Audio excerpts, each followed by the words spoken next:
The following is a presentation of the Eagles Sports Network.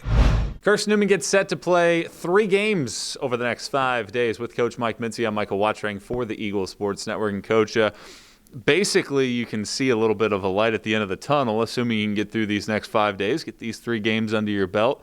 You get a couple weeks off for Christmas. What's it going to be like for your team? Because you're playing a Limestone team that's really athletic. 24 hours later, you got to turn around and play a D1 opponent. 3 days later, you got to play a team that has always been a difficult team to play at their place.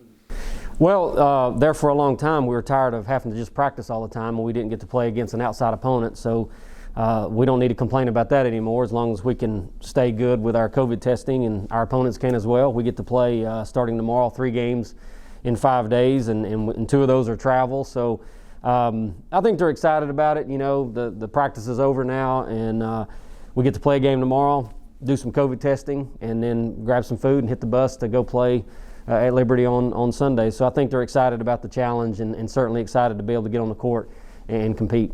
We knew this team might be a little bit different just from the size that you have, the post presence that you have with Lindsey Taylor, Sydney Pierce, and Katie Bean getting some opportunities out there as well. But the numbers have certainly played into that role as well. You're a very good defensive team to start off this season, just 2 games. And offensively, you're not peaking at those high scoring values that you have the last few years. Do you think that you've started to form a little bit of an identity just 2 games in? I think so, and we kind of knew that was going to be potentially who we were. We can still 2-2-1, but obviously with 2 games coming up, I'm not real sure what we'll do. But and then not having the services of Madison Bunch, who rolled her ankle and will be out till after Christmas, that gives us that 9th guard to be able to rotate in there. But I liked how we guarded primarily against the Anderson game, and trying to make things tough on them, not bail them out, put them at the free throw line. Our rebounding was much better.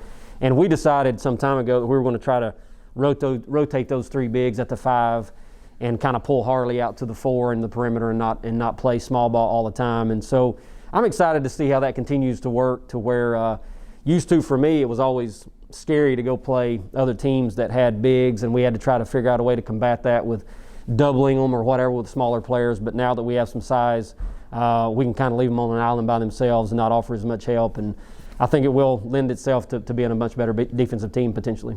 Felt like the last 2 years you had relied heavily on Harris Price a couple of years ago to really shoulder a lot of the load. Last year it felt like Kayla Marisites crunched some of the numbers. She basically accounted for 25% of your overall rebounding. Well, obviously Braylon Weichel is a spectacular player, but it does feel like this year's group is more centered around everybody needs to chip in and do their part. Do you get the same feeling? Oh, absolutely. I looked at our rebounding. I think we have 8 players that are averaging 3 rebounds or more, and we knew that was going to be the case. When you have somebody like Kayla who's averaging 12, you know, we don't have someone that's going to step in more than likely that's going to carry those minutes to even be able to have that opportunity to do that. But it's going to be by committee, and the more people we have rebounding on both ends of the floor, the better off we can be. So at this stage, that's been good. Braylon is a great scorer. She's shown that obviously through the first 2 games. Bird has that capacity, but and they're going to get a lot of shots. But from that point on, you know, there's just, I keep telling them all the time, different players have different gifts.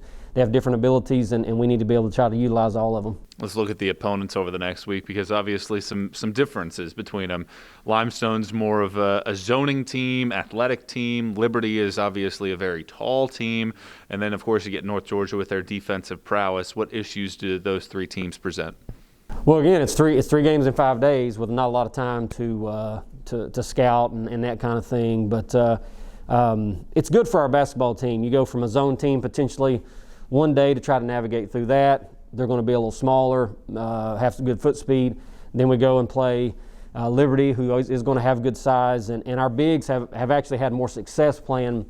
You talk about Sydney with the Tennessee game last year, being able to play when the other team is playing another 6'3" or bigger post player. And then you only have basically one day to practice, after playing 2 games back-to-back, to go and play a really good North Georgia team who also has a good inside-out presence. And so it's going to be challenges in all 3 different games that is only going to make our team better, and that's what we like. Limestone was an NCAA tournament team. Liberty won over 20 games last year, and North Georgia was an NCAA tournament team. So we're not playing cupcakes here. These are going to be really good challenges for us, and I think our kids are looking forward to it. Coach, thanks for the time. Best of luck over the next week. Thank you, Michael. He's Carson-Newman coach Mike Mincey. I'm Michael Watring for the Eagle Sports Network.